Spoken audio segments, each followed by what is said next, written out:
Je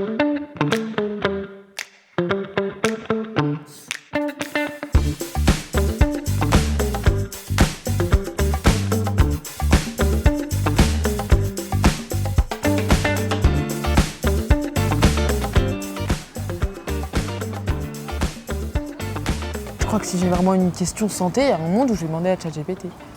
Enfin, Bon. après, ça dépend. Moi, honnêtement, je demande uniquement à mes parents. J'ai pas trop d'autonomie là-dessus. Nous, on reçoit un petit livret, je vais voir si je l'ai. Ça, c'est fait par la mairie. Et on a tout dedans. Où aller manger, où s'habiller, où aller se soigner, etc. En cherchant sur Internet et tout, on arrive à se renseigner un peu de manière autonome. La formation ne vient pas à nous, c'est plus là-dessus que peut-être il y aurait des choses à améliorer sur Lyon. On parle là autour de nous, voilà, les unes et les autres. Oui, c'est On une est communication. on est tout un réseau d'amis, les unes et les autres, on a vécu, donc on échange. Moi, j'ai déjà eu des difficultés pour trouver des rendez-vous qui m'étaient vraiment importants de trouver.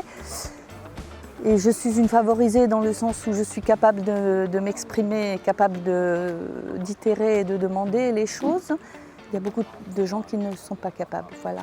Je préférerais que ces gens-là puissent accéder aux soins.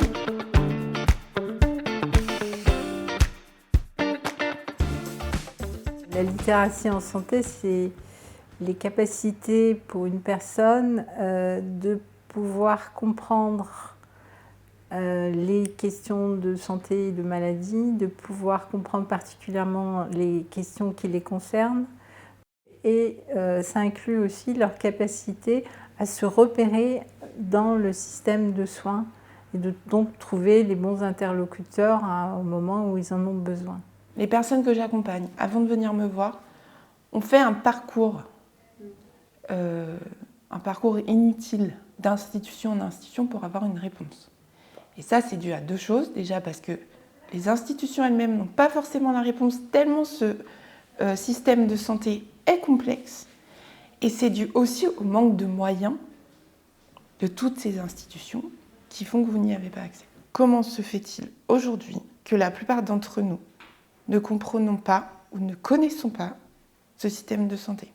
Depuis quelques années, il y a des travaux qui vont s'intéresser à la question de la littératie numérique, donc c'est-à-dire le fait d'avoir une accessibilité facile aux outils numériques. Effectivement, maintenant, il y a une difficulté qui s'est amplifiée pour les personnes, notamment des générations plus âgées, mais même parfois par des personnes qui sont un petit peu en marge de la société. C'est vrai que ces nouveaux outils sont à la fois très pratiques et en même temps complexifient l'accès à la santé pour une partie de la population. Il y a des personnes qui ne se soignent pas par méconnaissance des droits qu'ils pourraient ouvrir. Donc il peut s'agir de personnes qui pourraient relever de l'aide médicale d'État, mais ça peut être aussi des personnes françaises qui n'ont pas d'argent et qui ne savent pas qu'ils peuvent bénéficier d'une ouverture de CMU, des choses comme ça. On ne se rend pas compte, et je pense surtout les professionnels de santé ne se rendent pas compte, que très souvent lorsqu'une personne est malade, en fait, elle doit effectuer un travail en tant que patient, prendre des rendez-vous, prendre ses médicaments à la bonne heure, aller les chercher, vérifier qu'on a suffisamment d'argent pour se faire soigner, parfois jongler entre plusieurs professionnels de santé,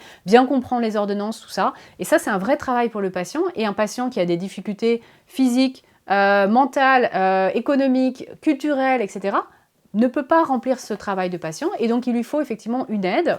Et ce travail des patients, il conduit parfois un certain nombre de personnes à abandonner le suivi parce que c'est trop coûteux en fait pour eux de le faire. Le sujet, c'est d'arriver en tout cas à apporter l'information aux personnes.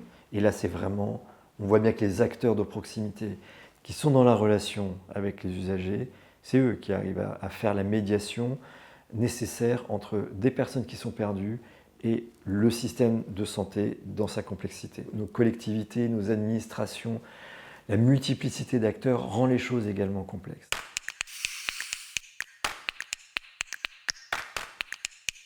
Notre métier de médiateur santé, c'est de traduire ce système de santé. Comment est-ce que sur un territoire donné, on peut proposer aux personnes de comprendre ce système de santé ?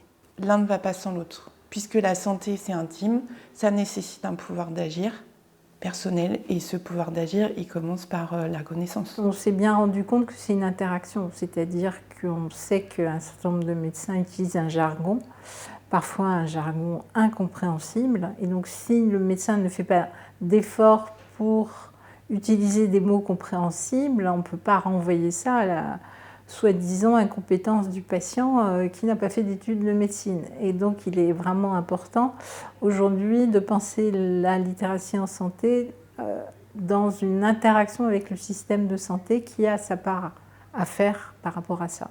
Il y a maintenant un énorme décalage qui s'accroît de plus en plus entre le niveau des connaissances biomédicales et en même temps les difficultés parfois très pratiques, on pourrait dire, très quotidiennes des patients pour accéder effectivement à l'information, accéder à leur dossier de santé, accéder par exemple à une information claire sur qu'est-ce que c'est que leur maladie, accéder à une information claire sur quels sont les effets secondaires de leur traitement, etc. Et toutes ces données-là, parfois les patients ne les ont pas, ou on leur a donné un document très complexe qui n'ont pas réussi à s'approprier, donc quelque part c'est un petit peu comme s'ils n'avaient pas reçu d'informations. Et donc par conséquent, les patients, c'est très souvent, ils disent non mais ça ne m'intéresse pas. Dans le cas des maladies très particulières, alors pas forcément très rares, hein, ça peut être des maladies très courantes, mais en tout cas des maladies très graves, ce sont souvent les associations qui font ce travail d'expertise, ou en tout cas de rendre des comptes de l'expertise. C'est-à-dire c'est eux qui font un travail qu'on appelle un travail de traduction en sociologie, c'est-à-dire qu'ils traduisent la parole médicale ou biomédicale ou la parole des chercheurs en langage compréhensible pour les patients. Et parfois, c'est ça qui va sauver des vies, en fait. Et c'est ça, parfois, qui va permettre le suivi d'un patient. On peut très bien augmenter ses connaissances en santé en passant par l'oral et en passant par des échanges avec les médecins, avec le système de santé, les personnes qui ont une maladie chronique. Progressivement, ils s'approprient un certain nombre de connaissances pour peu que les professionnels de santé prennent le temps de leur expliquer. Il y a des programmes d'éducation à la santé, etc. Donc, ce n'est pas quelque chose de figé, ça peut progressivement augmenter avec le temps. Il y a des outils qui sont maintenant proposés aux patients, qui proposent la même information, mais sous des modalités différentes, sous des formats différents. Parfois, on utilise le dessin, par exemple, pour présenter une information, et non pas l'écrit. Parce que l'écrit, c'est aussi un accès particulier à l'information qui n'est pas forcément évident pour tout le monde.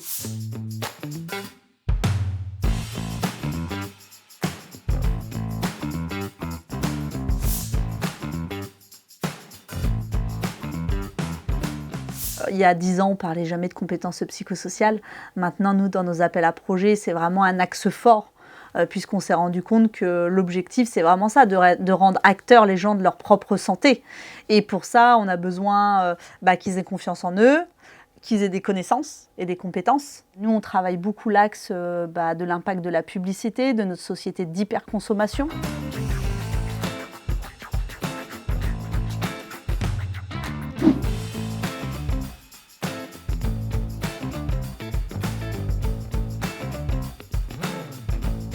L'empowerment, c'est vraiment le fait de donner du pouvoir aux individus en leur donnant la capacité à agir. C'est un beau message, mais encore une fois, c'est un message qui est vide de sens si on ne donne pas aux individus, par ailleurs, les moyens d'agir. Sinon, ça n'a aucun effet. Et deuxième élément qui est important sur cette question de l'empowerment, c'est le fait d'accepter que pour les individus, leurs choix dépendent de leur contexte de vie et de leurs préférences individuelles. Et ça, c'est quelque chose parfois que les médecins n'acceptent pas, c'est que parfois, pour les patients, ça n'est pas la santé physique qui est la plus importante à un moment donné, c'est parfois la santé mentale. Ou l'inverse, peu importe.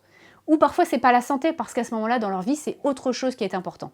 Et je pense que l'empowerment, c'est donner la possibilité aux individus de faire les bons choix pour eux à un moment donné. C'est presque de la littératie inversée. C'est-à-dire qu'il faut que le médecin il comprenne ce que le patient vit. Cette notion, elle peut être utilisée de manière très marketing, parce que dans l'idée d'empouvoirment, on va mettre simplement de la fausse participation, une participation tout à fait cosmétique, qui va nous permettre de mettre un petit vernis démocratique. Imaginons qu'on accorde plus de place à la perspective, au savoir des patients et des patientes elles-mêmes.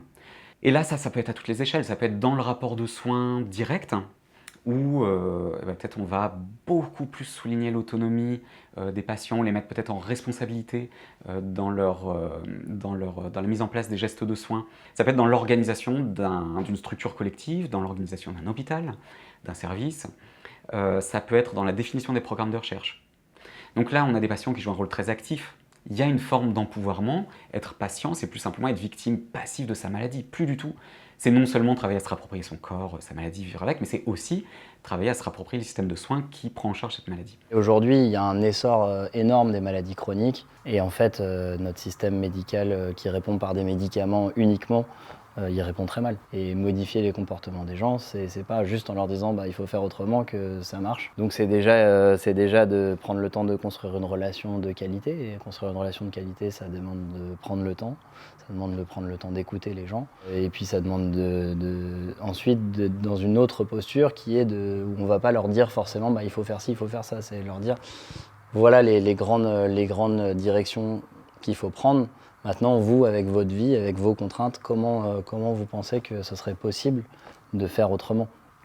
Et donc, c'est de chercher ensemble en partant du fait que là, c'est plus le médecin qui est l'expert, c'est le patient qui est l'expert de sa propre vie et que le médecin, il a un rôle d'orientation, de conseil, mais qu'à la fin, ça va être au patient de faire ses choix et de faire les modifications de comportement qui vont bien. Nous, on essaye vraiment de ne pas être sur du savoir descendant, mais vraiment de valoriser, de dire on est d'égalité à égalité. On travaille beaucoup, par exemple, le pair à pair, de former des parents, ce qu'on appelle des parents ambassadeurs, pour qu'après, ils puissent aller vers les autres parents pour répondre à leurs questions et les guider et leur montrer que oui, on est tous en capacité de le faire.